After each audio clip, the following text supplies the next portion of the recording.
So let me start with the aim. My aim is absolutely clear. I want to secure the future of Britain in a reformed European Union. I believe that is the best outcome for Britain and the best outcome for Europe. And let me explain why I believe this referendum is so crucial. For years, Britain has been drifting away from the European Union. The European Union has become increasingly unpopular in Britain. And added to that, a succession of politicians, after treaty after treaty after treaty has passed, have promised referendums, but never actually delivered them.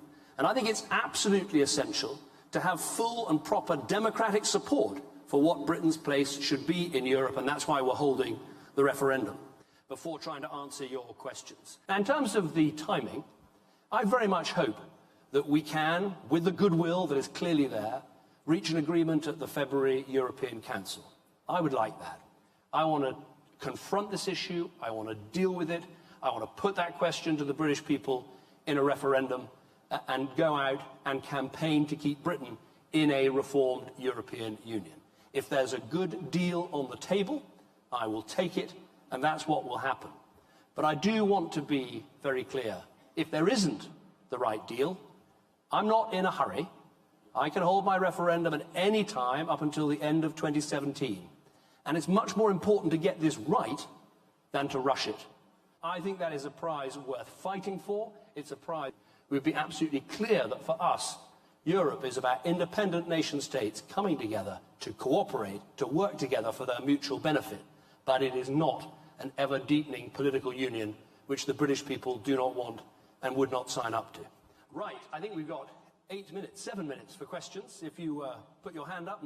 And we also need the referendum in order to address the concerns that people have in Britain about Europe. The idea that there is too much rulemaking and bureaucracy. The idea that this could become too much of a single currency only club. The idea that Europe is really about a political union that Britain has never been comfortable with. And people will want to know in Britain that the European Union is signing trade deals as fast and more significant than we could ever sign on our own. So I want to hardwire competitiveness into the European Union so it benefits countries, not just Britain, but I think it will benefit all of Europe. And that's why I think it's important that we put this on the table. Ad hoc basis. What we need is a clear set of rules and principles. But in a sentence, what we need is an organization that is flexible enough so that you can be a success if you're not in the euro, or a success if you are in the euro, and fair rules between the two. Opinion that together we can do things not just economically, but on security, like the sanctions against Russia. We will be enthusiasts for the economic cooperation, for foreign policy cooperation, for working together on challenges like climate change, but we're never going to be comfortable in something that insists that Britain should be part of an ever closer union. We're not comfortable with that, and we need to sort that out. But the figures are simple.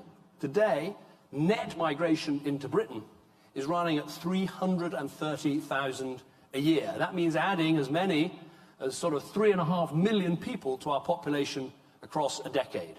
And that's what the concern is about. It's not a concern about race or colour or creed.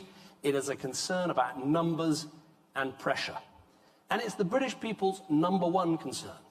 Leave your family at home and get British levels of child benefit. Again, thank you very much indeed.